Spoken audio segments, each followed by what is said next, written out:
예, 하나님 말씀 구약성경 사무엘상 23장의 1절 말씀입니다. 찾으신 줄 알고 봉독 드리겠습니다. 사람들이 다윗에게 전하여 이르되 보소서 블레셋 사람이 그 일날을 쳐서 그 타작마당을 탈취하더이다 하니 이에 다윗이 여호와께 묻자와 이르되 내가 가서 이 블레셋 사람들을 치리이까? 여호와께서 다윗에게 이르시되 가서 블레셋 사람들을 치고 그 일날을 구원하라 하시니 다윗의 사람들이 그에게 이르되 보소서 우리가 유다에 있기도 두렵거든 하물며 그 일날에 가서 블레셋 사람들의 군대를 치는 일이리까 한지라. 다윗이 여호와께 다시 묻자온데 여호와께서 대답하여 이르시되 일어나 그 일나로 내려가라. 내가 블레셋 사람들을 내 손에 넘기리라 하신지라. 다윗과 그의 사람들이 그 일나로 가서 블레셋 사람들과 싸워 그들을 크게 쳐서 죽이고 그들의 가축을 끌어오니라. 다윗이 이와 같이 그 일나 주민을 구원하니라. 5절까지 봉독드렸습니다. 우리는 성경 어떤 부분 어떤 내용을 읽어 나가면서도 그 성경 구체적인 내용을 감싸고 있는 언약의 메시지를 그토록 우리는 강조합니다. 오늘 본문 다윗 왕국을 하나님께서 건립시켜가는 가운데 다윗이 겪어가게 될 그 세 차례의 그 어려운 그 시련의 과정을 하나님께서 통과시키면서 하나님께서는 약속대로 유다 지파에서 다윗 왕을 세우는 이 여정이 이미 하나님께서 오래전 언약에 근거하여 지금 진행된다고 하는 것입니다. 언약의 그 뿌리를, 그 근거를 거론하지 아니하면은 우리는 자칫하면 성경을 읽고 인간 중심적인 해석에 떨어지게 되는 거죠. 하나님께서 언제나 다윗 왕국을 세워가는 그 하나님의 뜻은 아브라함에게 하나님께서 약속하시고 아브라함이 찾아가셨습니다. 아브라함이 하나님을 찾은 적이 없습니다. 아브라함의 그 아버지 데라는 갈대아 우르에서 우상을 섬기며 살아갔던 하나님하고 아무 상관없이 살아가던 그런 캄캄한 어둠의 삶이었습니다. 하나님께서 아브라함에게 찾아가셨고 약속하셨고 그 약속을 1000년의 세월을 거치면서 자손도 번창케 하고 땅도 정복케 하고 이제 오늘 본문에서 다윗 왕을 세워 가시는 하나님의 약속 성취의 역사가 이루어지는 거죠. 하나님이 아브라함에게만 하나님께 약속한 대로 언약한 대로 이루어 주시는 게 아니라 그 뒤에 주신 모세 언약이 있습니다. 모세 언약을 우리는 율법 언약이라 그 나라를 다스려가는 통치법으로서 율법 언약이라는데 율법 언약이라는 것 자체가 하나님께서 율법을 갖다 대면은 아담 타락 이후 모든 인류에게 죄가 폭로가 됩니다. 빛이 비추면은 죄가 이렇게 드러나듯이 빛이 비추지 않으면은 우리가 어두운 데서 뭐가 묻었어도 그걸 발견하지 못하죠. 그러니까 하나님의 그 율법이 비추면은 우리는 죄인으로 드러나고 깨닫게 되는 거예요. 죄인으로 드러나는 과정이 지금 다윗의 시련의 과정을 통해서 그렇게 자꾸 폭로가 되는 겁니다. 죄가 드러납니다. 그러나 죄악대로 갚으시면 공의대로 갚으시면 아무도 하나님 앞에 설 자가 없죠. 그러나 하나님께서 율법의 공의만 하나님께 작동시키는 게 아니라 하나님께서 사랑의 원리를 작동시켜서 다윗을 언약도로 지켜주시고 다윗을 신앙의 세계로 인도하시고 다윗을 그 광야 시론 속에서 여호와 하나님의 품에서 피하게 만들어주시는 보호하시는 그게 율법의 성취 사건인 거죠. 율법 언약에 그러니까 아브라함 언약과 모세 언약이 계속해서 역사 가운데 성취되어 가면서 하나님 이렇게 살아계시고 이렇게 주권적이고 하나님 계획대로 다윗 왕국을 세워가시는 여호와 하나님이다. 이걸 지금 보여주고 계시는 거죠. 그 모두가 어디로 적중이 됩니까? 예수 한 분에게 딱 적중이 되는 거죠. 이런 큰 틀 속에서 그 언약적 근거 속에서 오늘 본문을 읽어야 우리는 비로소 자유하게 하는 복음을 듣게 되는 거죠. 우리들은 이러라 저러라 이렇게 하면 안 된다 저렇게 하면 안 된다 이런 그런 도덕적인 어떤 지시를 듣고 있지 않습니다. 우리는 23장 1절 지금 두 번째 시련이 이어지는 가운데 우리 지난 시간 얼마나 다윗이 정말 고난의 고난을 거듭을 했습니까? 이방왕 아기스한테 도망쳤다가 발각이 됩니다. 저 다윗이 사울보다 더 능력 있는 군장 아니냐? 다윗은 천천히고 사울이 죽인 자는 천천히요. 다윗이 만만이라 하는 발각이 돼가지고 다윗이 그때 숨지도 못합니다. 이방왕한테 가서 숨으려고 했다가 미치광이 노릇을 하면서 겨우 몸 하나 부재하고 도망을 칩니다. 그러니까 하나님 의지 안 했던 거죠. 이방왕 아기스 왕을 의지하여 살려고 하는 거죠. 하나님이 그런 다윗의 어리석음, 자기 수단 방법, 죄악성을 그대로 여지없이 노출을 시키는 거죠. 그래야 다윗이 나중에 왕이 되었을 때 내 의로 왕이 되지 않았습니다. 이 말 아닙니까? 그렇죠? 그래서 그걸 여지없이 폭로를 시켜나가고 겨우 아둘람 굴에 가서 이제 환난 당한 자, 빚진 자, 원통한 자 이런 사람들이 다 다윗에게 모여서 힘없고 맥없는 사람들처럼 그런 사람들이 모였는데 그들을 통해서 하나님이 회복시키고 강건하게 하시고 다윗 왕국을 세워가는 산실이 되도록 하나님께서 하셨다. 우리 지난 시간 그런 그 내용이었습니다. 그뿐 아닙니다. 이제 사울 왕이 다윗을 도와준 아히멜렉과 제사장을 85명을 죽여버립니다. 아히멜렉이 다윗에게 진설병 떡을 줬고 골리앗의 칼을 줬지 않습니까? 그것을 고발해가지고 사울 왕이 시퍼런 그 실세였던 실제적인 창금을 가지고 있는 사울이 다윗을 도와줬다고 해서 아히멜렉 한 가족을 완전 멸절을 시켜버립니다. 그 중에 한 사람 아비아달만 도망쳐서 이제 다윗에게 이제 거하게 됐다. 우리 지난 시간 그 내용이죠.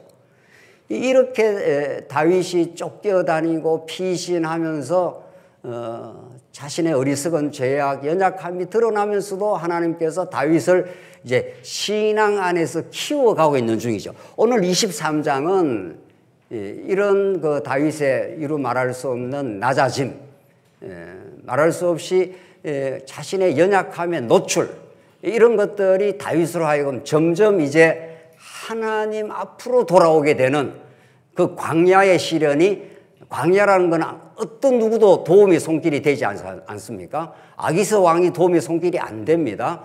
모압 왕한테 부모들을 맡겨뒀더니만 선지자 갓이 와서 유다로 들어가라, 유다 땅으로 들어가라, 이렇게 도움이 될 만한 어떤 근거들을 하나님이 하나하나 없애갑니다.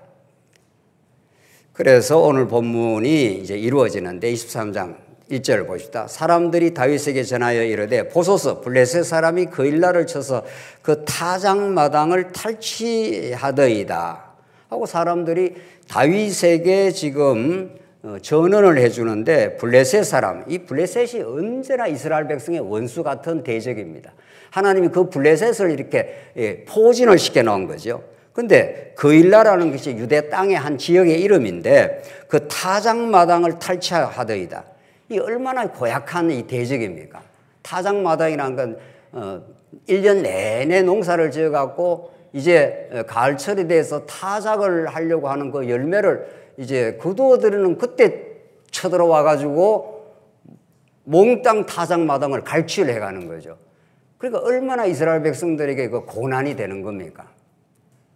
이게 아주 블레셋은 이스라엘 백성들의 직접적으로는 엄청난 고통을 주는 그런 세력입니다. 자, 그런데 놀라운 사실은 요 오늘 23장의 마지막에 가면 블레셋이 다윗을 도와주는 또 손길도 됩니다. 참 정말 이거는 뭐 이제 우리 오늘 본문의 마지막 장에 가면 이제 그런 내용이 나옵니다. 다윗이 너무 급박해서 피해서 사울 왕이 이제 곧 다윗을 딱 목덜미를 쥘 그런 그 일촉즉발의 시기에 블레셋이 사울을 치게 되므로 사울이 더 이상 다윗을 추적을 못하는 내용으로 딱 오늘 결론이 납니다. 너무 신기하죠? 신기하지 않는가 봐요. 너무 신기하다. 블레셋이 이스라엘을 엄청 괴롭히는 존재인데 하나님께서 그런 블레셋의 대적을 통해서 하나님은 다윗을 또 살려내는 손길로 사용을 합니다.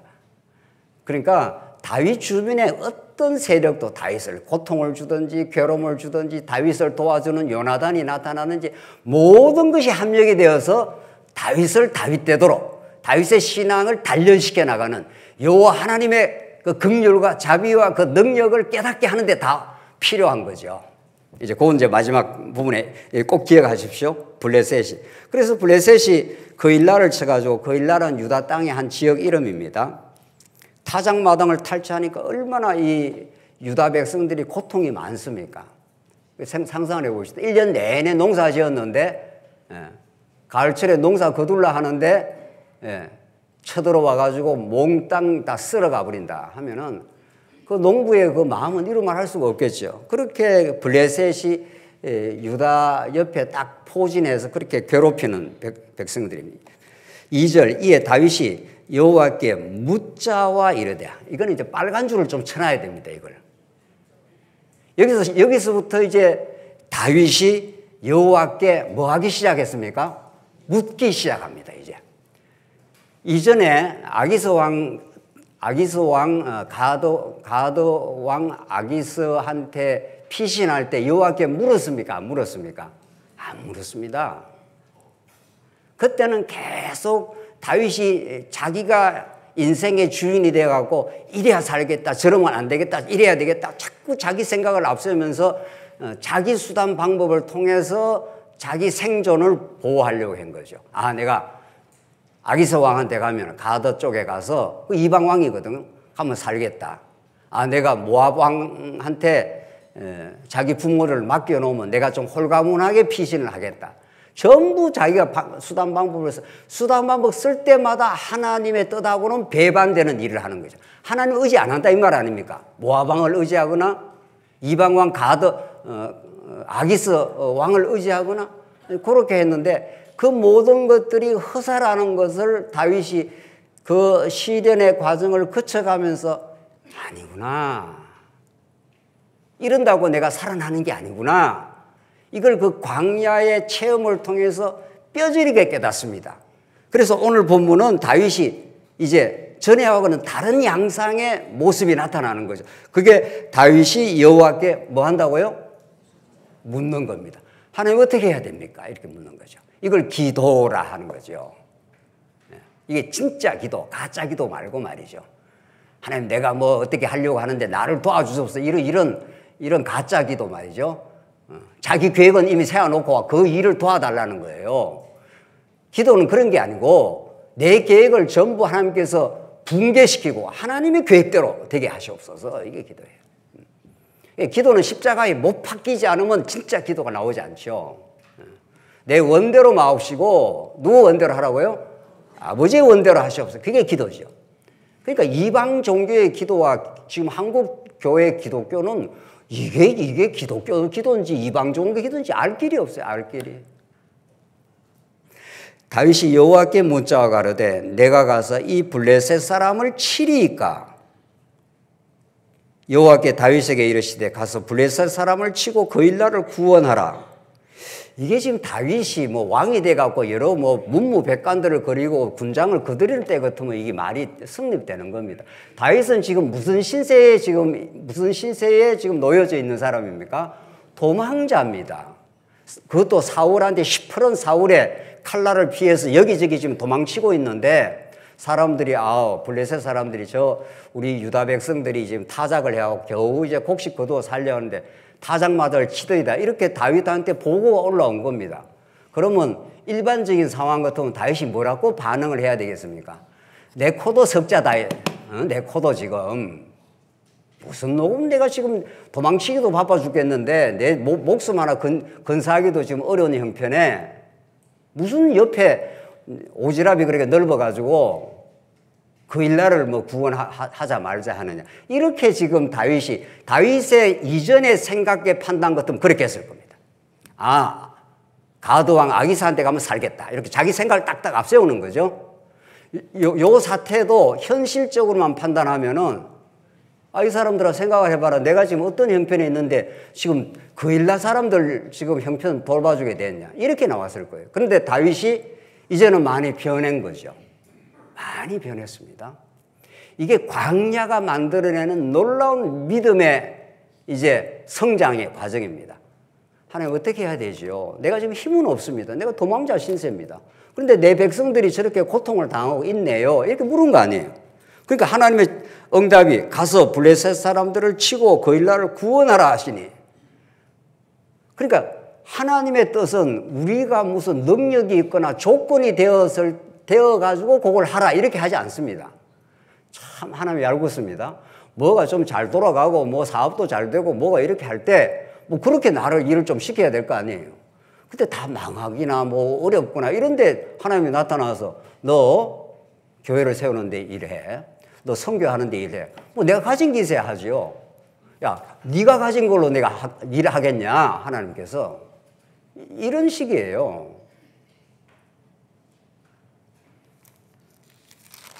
그러니까 3절에 뭐라고 반응이 나오는가 한번 보십시오. 다윗의 사람들이 다윗과 함께한 400명이 있었지 않습니까? 다윗과 함께한 사람들이 그에게 이르되 보소서 우리가 유다에 있기도 두렵거늘 하물며 그일라로 가서 블레셋 사람들의 군대를 치는 일이니까 한지라.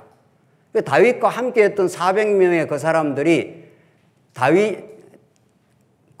다윗의 움직임을 보고 반대하고 나왔죠. 그렇죠? 하나님께서 모든 걸 통치를 하시는데 하나님은 다윗이 있고 다윗의 사람들이 있습니다. 다윗과 함께 했던 이 동역자들입니다. 그리고 여기 블레셋이 있습니다. 블레셋이 그일라가 여기 있고 그일라 지방에 그일라가 유대 백성입니다만 블레셋이 그일라를 타작마당을 탈취해 가니까 엄청 고통스럽습니다. 그 사람들이 이제 어떤 사람이 다윗에게 이제 보고를 한 거 아니에요. 이거 지금 블레셋이 이렇게 힘들게 하니까 어떻게 할까요? 하나님께 물었습니다. 하나님은 쳐라 이렇게 됐어요.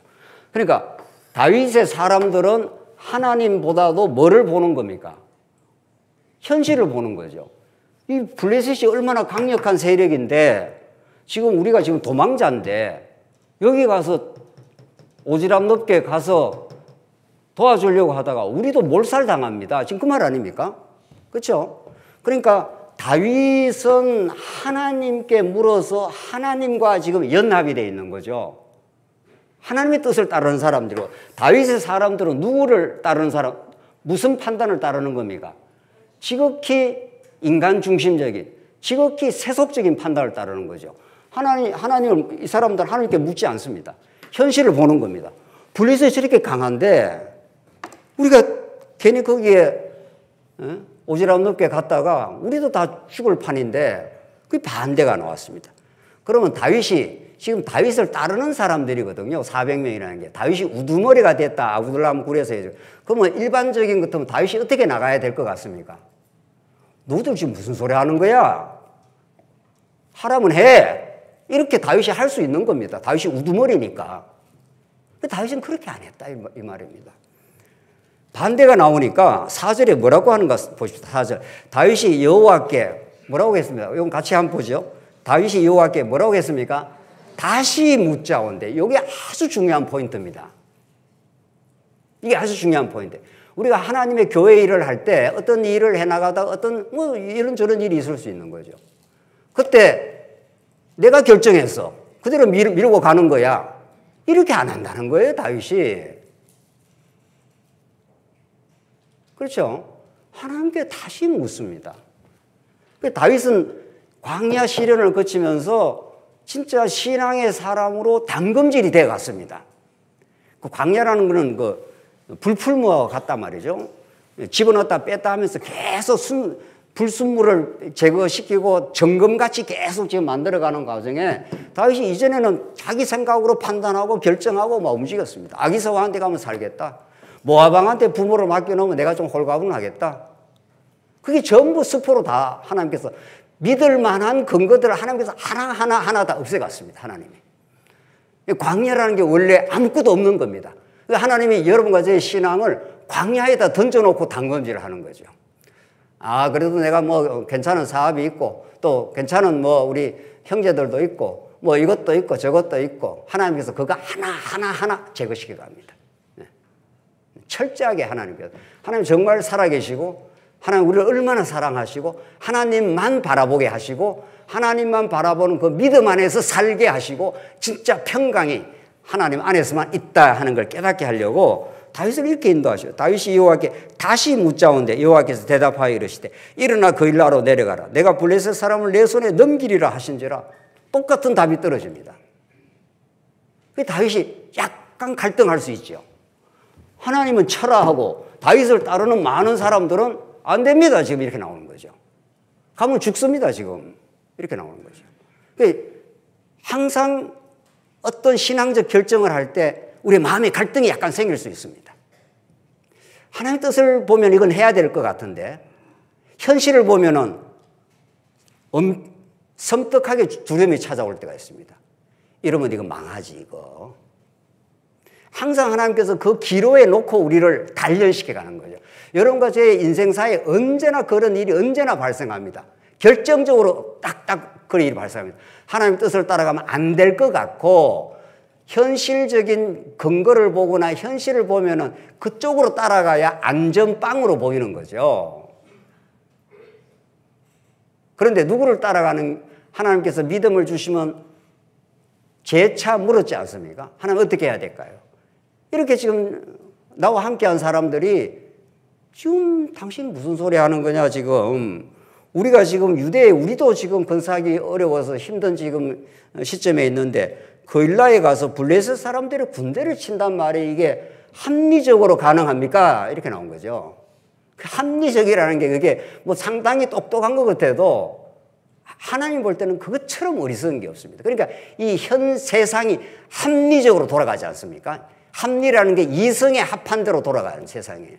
그게 하나님 보실 때 얼마나 어리석은 판단이고 합리적으로 잘 판단하는 게 그것이 망한 길이고 지옥에 가는 길이죠. 그래서 세상 사람들이 다 그쪽으로 가는 거예요. 다 그쪽으로. 그러니까 어둠의 세상에서 인간 이성을 앞세우는 세상에서 우리를 건져내신 여호와 하나님이 계신 거죠. 그래서 우리는 예수 그리스도의 그 좁은 길을 따라가는 사람인 거죠. 넓은 길은 그쪽으로 가서 멸망에 이르는 길이라 이렇게 했지 않습니까? 5절 다윗과 그의 사람들이 거일라로 가서 블레셋 사람들 싸워 그들을 크게 쳐서 죽이고 그들의 가축을 끌어오니라. 다윗이 이와 같이 거일라 주민을 어떻게 했습니까? 구원하니라. 그러니까 현실적으로는 이 블레셋이 얼마나 강팍한 세력인데 또 다윗을 따르는 사람들이 적극 만류를 했지 않습니까? 당신 정신 차리세요. 이거 갖다가 우리 다 죽습니다. 이런 거죠. 다윗이 다시 여호와께 물었습니다. 여러분과 제 삶 속에 어떤 어려움이 발생했을 때 하나님 어떻게 해야 되지요? 하나님 어떻게 해야 됩니까? 저 원수 같은 저 인생을 놔둬야 됩니까? 내가 용서해야 됩니까? 이런저런 일이 뭐 늘 생깁니다. 또 어떤 결정적인 단계에 가서 딱 그런 기로에 하나님께 딱 마주치게 하는 거죠. 하나님 뜻으로 생각하면 이걸 포기해야 될 것 같기도 하고 인간적으로 생각하면 저 원수를 내가 그냥 놔둬 저거 밀어버려야 될 것 같기도 하고 또 거꾸로 말하면 하나님 뜻이라면은 다소간의 어려움이 있어도 밀어가야 될 것 같기도 하고 현실을 보면은 밀어가면 안 될 것 같고 언제나 그런 일이 발생합니다. 언제나.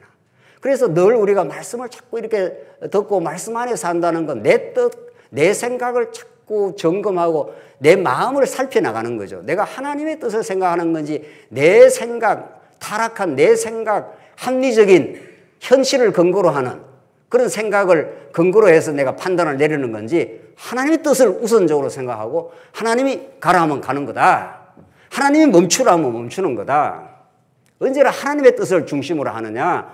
내 인간적인 생각, 사람을 의지한 생각, 현실의 근거를 가지고 이런저런 판단하는 생각을 우선시할 거냐 이거죠. 오늘 여러분과 제가 오늘 이 본문 말씀 속에서 하나님 도대체 어떤 분인가? 하나님 정말 위대하시고 하나님이 작정하시면 무슨 일이 되는 겁니다.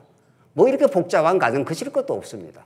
하나님께서 다윗왕을 세우겠다 하면 누가 다윗왕 세우는데 말릴 수 있습니까? 근데 왜 이렇게 다윗이 자기 어리석음도 폭로되고 가드왕 아기스한테 살려고 몸부림치는 세월이 있었고, 지금 오늘 본문은 이제 그일라에 있는 자기 백성들의 고통의 소리를 들었단 말이죠. 이걸 구원해야 될 것 같은데 이런 말이죠. 근데 현실적인 힘이 없는 사람 아니에요, 다윗이. 그런데 하나님께 물을 수밖에 없죠. 하나님 어떻게 해야 됩니까?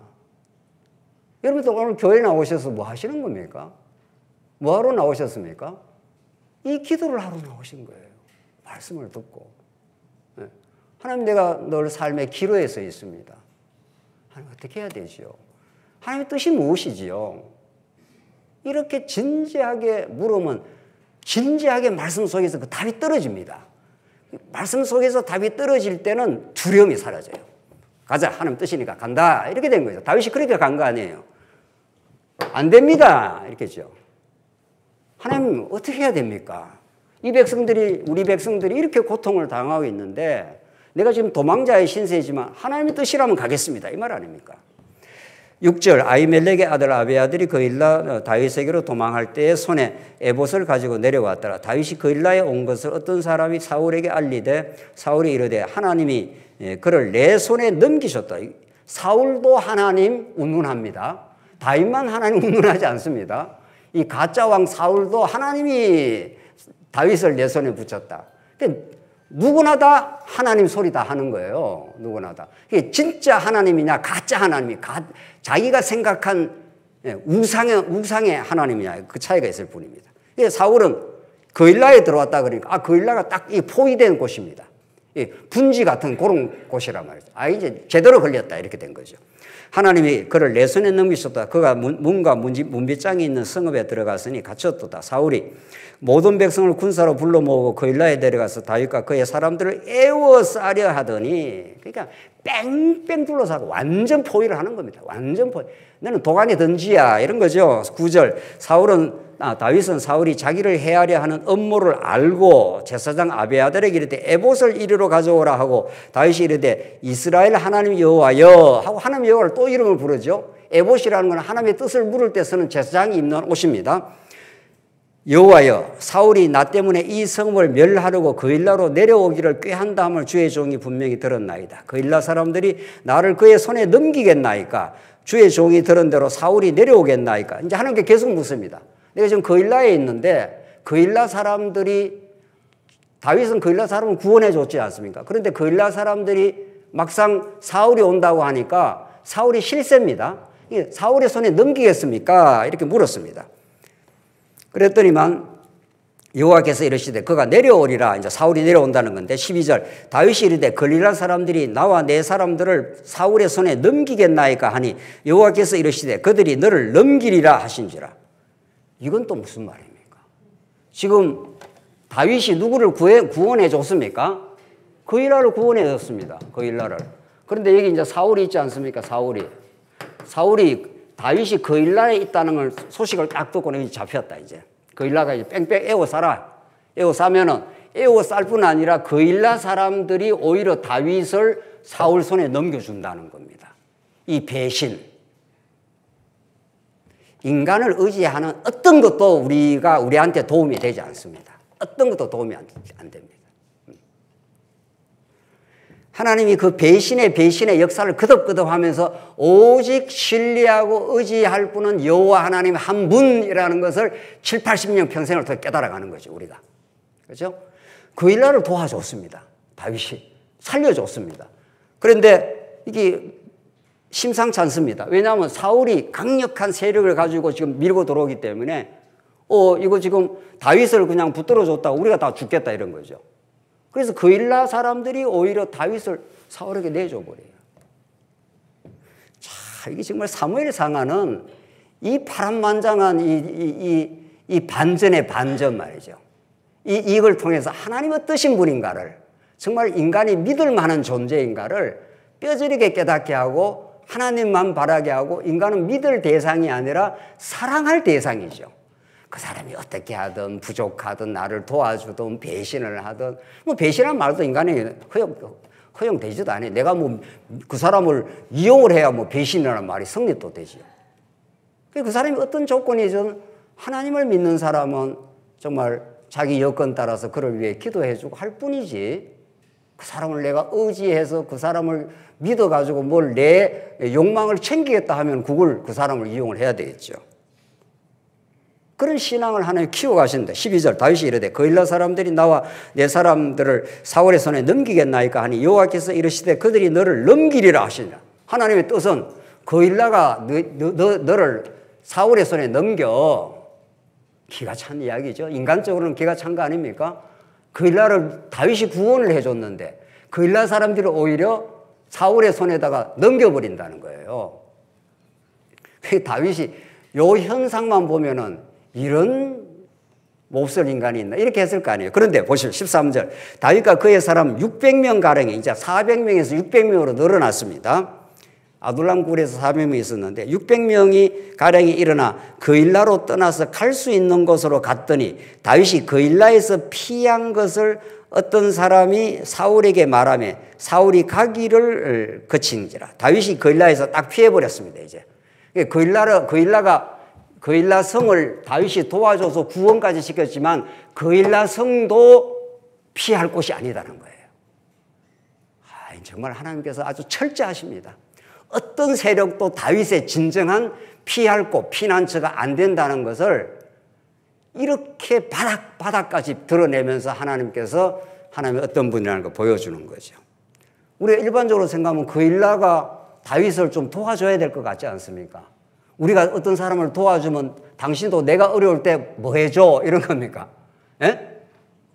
그렇게 우리 살지 않습니까?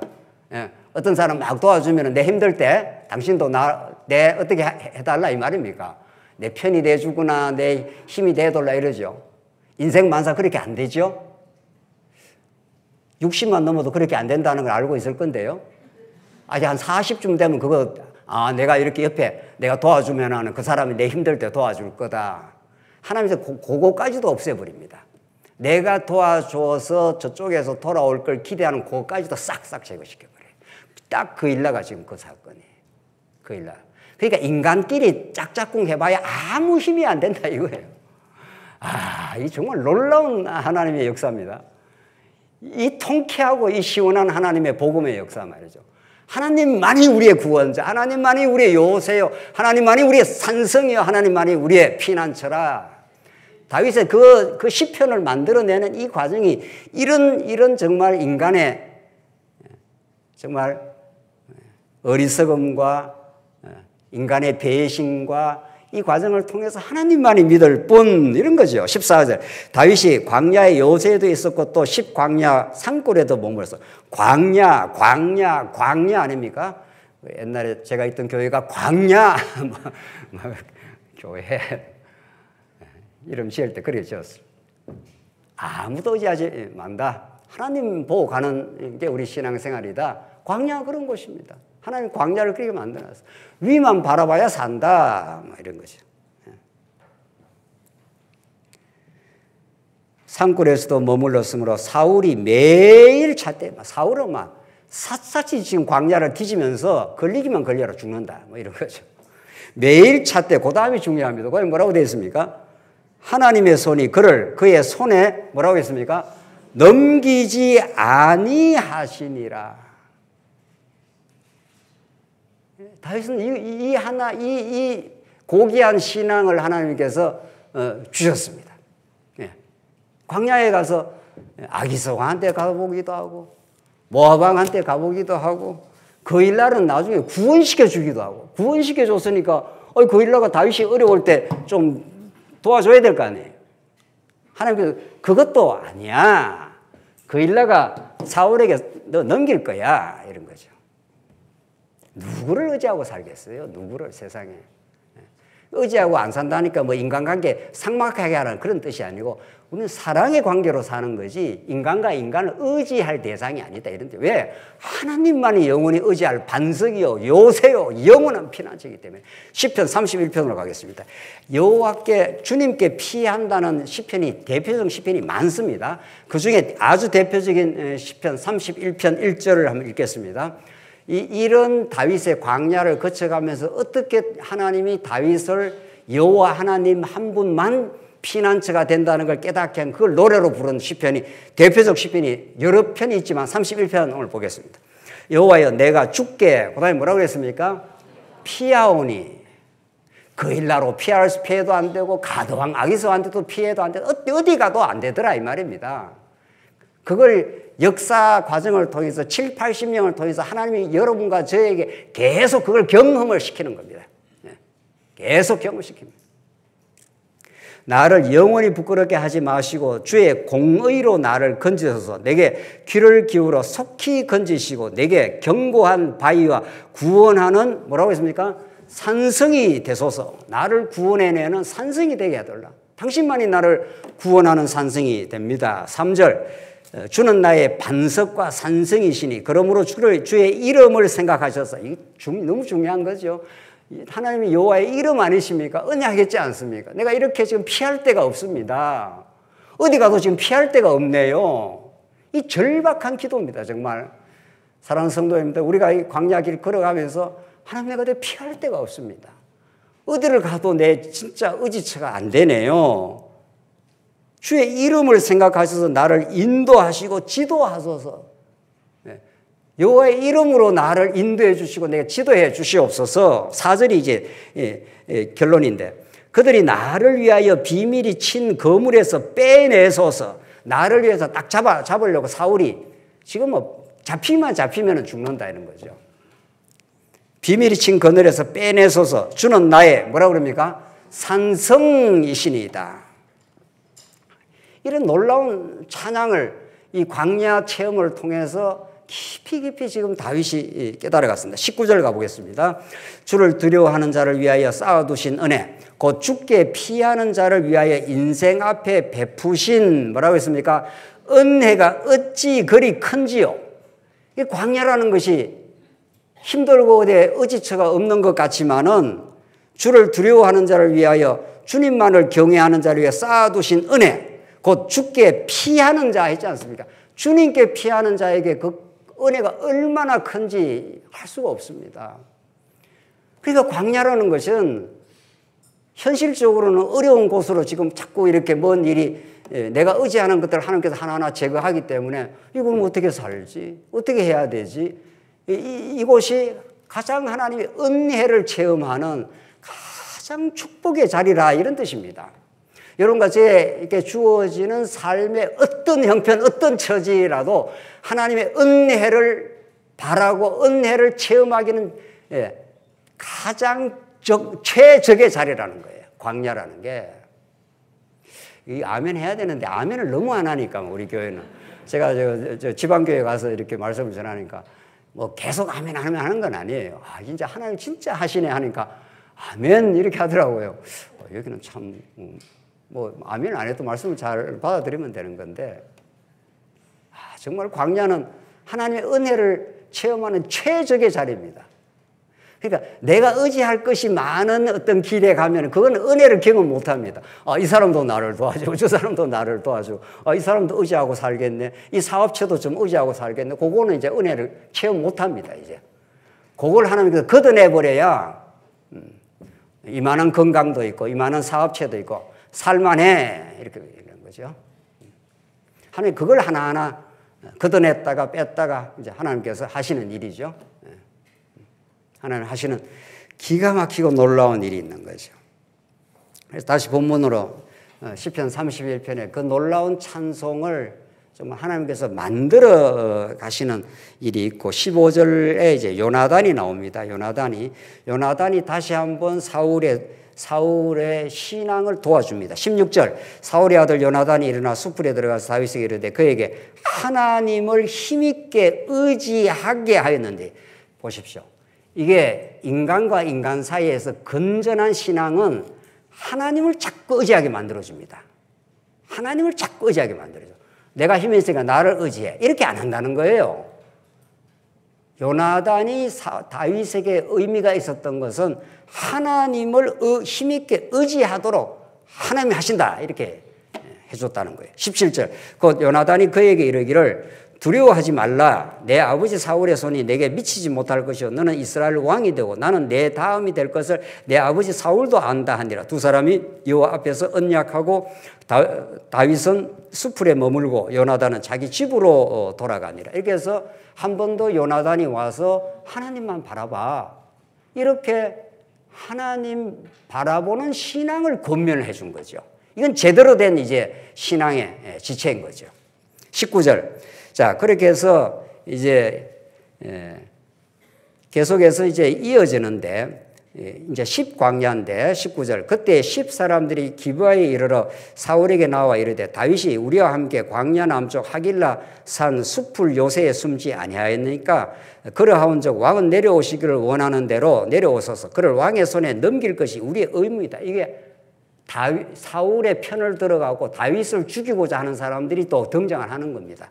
그러니까 21절 뭐라고 합니까? 사울이 이르되 너희가 나를 긍휼히 여겼으니 여호와께 복 받기를 원하는 이걸 가짜 복이라 합니다. 이걸 진짜 복이 아니잖아요. 자기를 위해 주는 걸 여호와 이름 빗대 가지고 여호와께 복 받기를 원한다 이렇게 하는 거죠. 이게 진짜 복이 아닌 거죠. 사울은 여호와 하나님을 떠나버린 인생인데 뭘 복을 빌어주기는. 그래서 지금 10사람들이 지금 다윗이 숨은 것을 알려줘서 다윗이 죽을 수밖에 없는 그런 여건으로 갔습니다. 24절. 그들이 일어나 사울보다 먼저 시부로 가니라. 다윗과 그의 사람들이 광야 남쪽 마온 광야 아라바에 있었더니 사울과 그의 사람들이 찾으러 온 것을 어떤 사람이 다윗에게 아뢰매 이에 다윗이 바위로 내려가 마온 황무지에 있더니 사울이 듣고 마온 황무지로 다윗을 따라가서는 사울이 산 이쪽으로 가며 다윗과 그의 사람들은 산 저쪽으로 가며 이쪽으로 가면 저쪽으로 따라오고 저쪽으로 가면 이쪽으로 따라오고 막 이거 뭐 일촉즉발로 지금 따라오면서 지금 죽이려고 따라오는 겁니다. 다윗이 사울을 두려워하여 급히 피하였으니 얼마나 이게 정말 일촉즉발입니다. 간발의 차이만 하면 지금 잡혀 죽을 지금 시기에 이는 사울과 그의 사람들이 다윗과 그의 사람들을 애워싸고 잡으려 함이라. 완전 도간의 진천을 쫙 포위해갖고 막 지금 막 정밀하게 수색을 하면서 막 다윗을 좀 추적해 들어오는 거죠. 27절. 전령이 사울에게 와서 이르되 급히 오소서.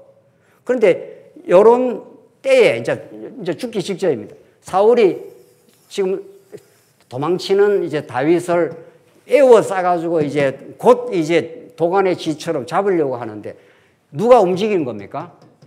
블레셋이 움직이죠. 블레셋은 원래 이 거일라 다윗 유다 사람을 괴롭히는 사람들이죠. 그런데 블레셋이 움직이면서 어떻게 되는가 보시죠. 마지막인데 27절. 전령이 사울에게 와서 이르되 급히 오소서. 블레셋 사람들이 땅을 침노하나이다. 이에 사울이 다윗 뒤쪽 길을 뭐라고 했습니까? 거치고 돌아와 블레셋 사람들을 치러 갔으므로 그곳을 셀라 하마 너곳이라 칭하니라. 다윗이 거기서 올라가서 엔게디 요새에 머무니라. 이게 무슨 말입니까?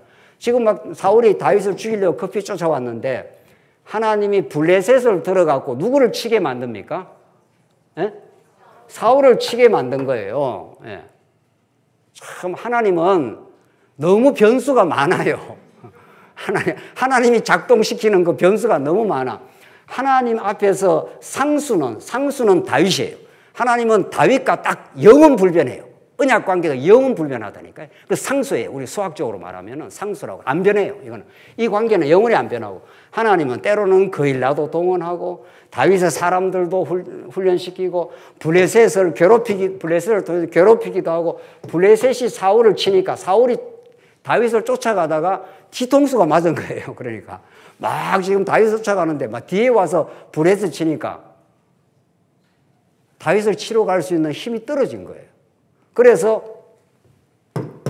다윗이 구원을 받는 거죠. 그러니까 하나님이 동원하는 변수는 너무 많은 거예요. 상수는 누구라고요? 다윗이. 변하지 않는 수. 하나님과 다윗의 그 언약 관계.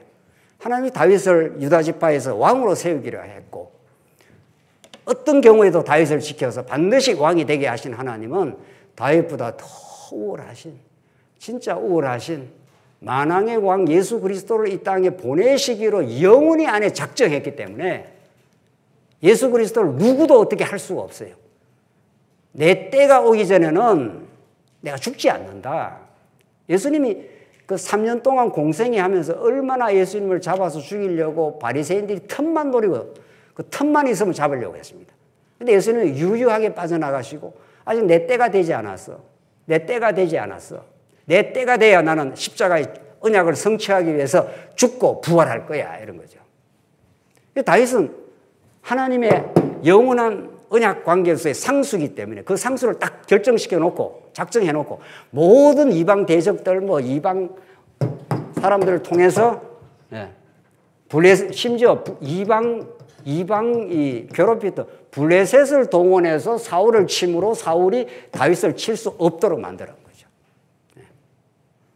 이게 하나님이 이 땅의 교회를 교회답게 만들어 가시는 섭리입니다. 여러분과 제가 이 교회당 안에서의 신앙이 다라고 생각하면 큰 착각입니다.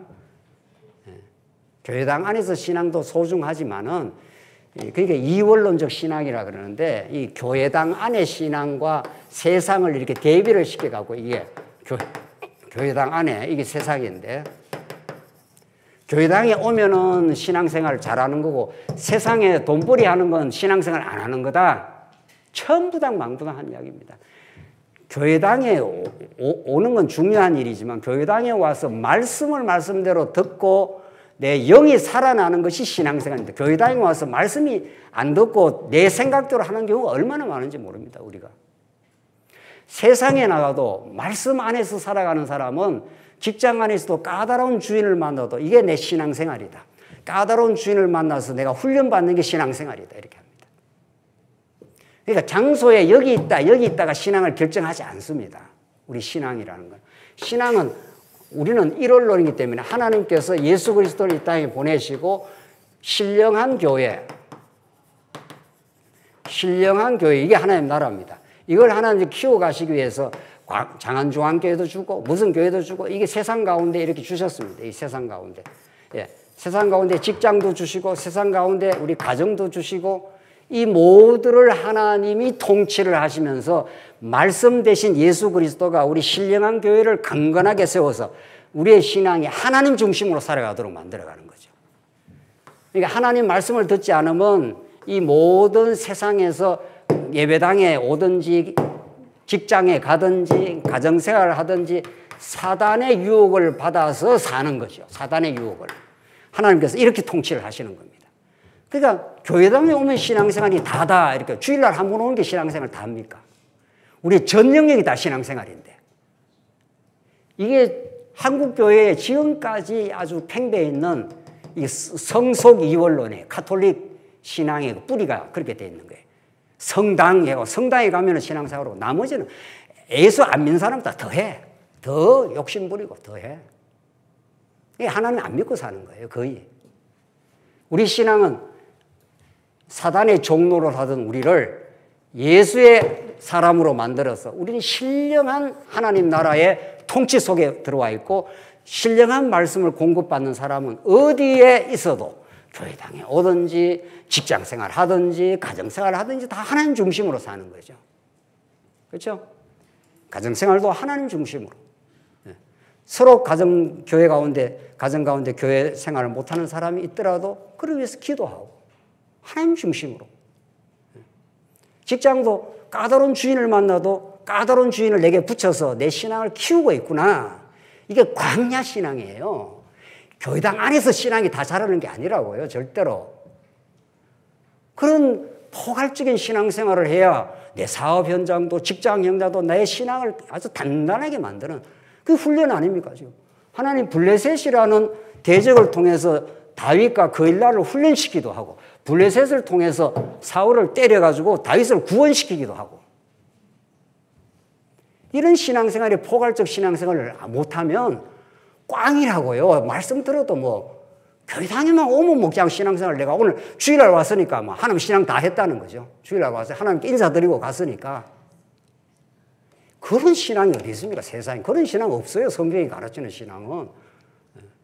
하나님께서 와서 정말 기도하고 내 뜻을 포기하고 진리의 말씀에 통치를 받고 어디를 가든지 이제 말씀 듣고 이제 여러분들 나가면서 예배드리러 가야 돼요. 어디로? 가정으로, 직장으로, 삶의 현장으로, 병원 속으로 거기서도 예배를 드리잖아요. 우리 지금 권사님 수술했잖아요. 그 자리가 또 신앙생활하는 자리라고요. 건강할 때만 신앙생활 하나요? 병실에서도 신앙생활 하는 거지. 그러니까 이게 지금 이런 신앙 정리가 안 돼 있어 갖고 세상에 가면은 예수 안 믿는 사람, 교회 나오면은 또 욕심대로 또 하네요. 교회 와서도. 이상합니다. 정말. 하나님의 말씀에 통치를 받으면 어디에 가든지 하나님의 통치 속에 살아가고 있다는 것을 하나님께서는 보여주시기 위해서 고린도후서 4장 읽고 끝내지요. 고린도후서 4장 7절입니다. 고린도후서 4장 7절 우리가 이 보배를 질그릇에 가졌으니 이는 심히 큰 능력은 하나님께 있고 우리에게 있지 아니함을 알게 하렵니다. 하나님께서 여러분과 저에게 진리라는 보배 예수 그리스도를 우리에게 주신 것은 이 질그릇 속에 보배를 주신 것은 심히 큰 능력이 하나님께 있고 우리에게는 있지 아니함을 알게 하려 하는 것인데 8절 우리가 사방으로 우겨쌈을 당하여도 다윗이 얼마나 애워쌈을 당했습니까? 지금 사울에게. 우겨쌈을 당하여도 쌓이지 아니하며 답답한 일을 당하여도 낙심하지 아니하며 박해를 받아도 버림받지 아니하며 거꾸로 트임을 당하여도 망하지 아니하고 그렇게 하신 이유는 10절이 목적이에요. 우리가 항상 예수의 죽음을 몸에 짊어지면 예수의 생명이 또한 우리 몸에 나타나게 하려 함이라. 이게 목적이에요.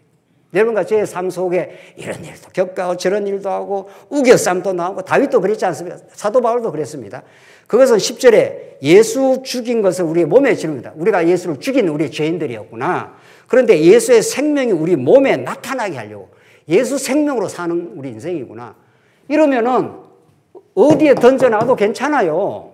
병실에 가 있든지 감옥에 가 있든지 상관없다. 사도 바울은 감옥에 가서도 펄펄 신앙생활에 살았다니까요. 예수 생명이 살아났으니까. 이게 제대로 된 일원론적 신앙이라. 이게 진짜 예수 그리스도를 믿는 신앙이라. 이 믿음을 갖게 하시려고 여러분과 제 삶을 예배당 안에서만 교회 생활하는 거 아니라니까요. 절대로. 직장에서 어려움도 겪고 사장한테 구박도 받고 얼마나 세상살이에 힘든 일도 겪고 그것들이 예수 죽인 것을 우리에 짊어지고 예수 생명이 우리에게 살아나서 예수 안에 영생이 있지 하나님 나라가 존재하지 이렇게 펄펄 신앙생이 살아나게 하려고 하나님 그렇게 하신다는 거예요. 그래서 훈련이 필요하다는 거예요. 광야 훈련이 여러분과 저에게 지금도 하나님이 살아계신 분이 그렇게 인도하시면서 여러분과 저의 삶에 진정한 질그릇에 보배를 담겨서 그 보배의 능력으로 살게 하신다. 이 믿음 안에서 참된 승리가 있기를 간절히 바랍니다. 기도하십시다. 자비하신 하나님 아버지 은혜를 감사합니다. 하나님 우리에게 이 보배 대신 그리스도를 우리에게 주시고 우리를 지금도 통치하시고 우리 안에 계셔서 예수 생명으로 살게 하심을 너무도 감사합니다. 그 진리의 길을 그 좁은 길이지만 기쁨으로 걸어가게 하시옵소서. 예수님 이름으로 기도하옵나이다. 아멘.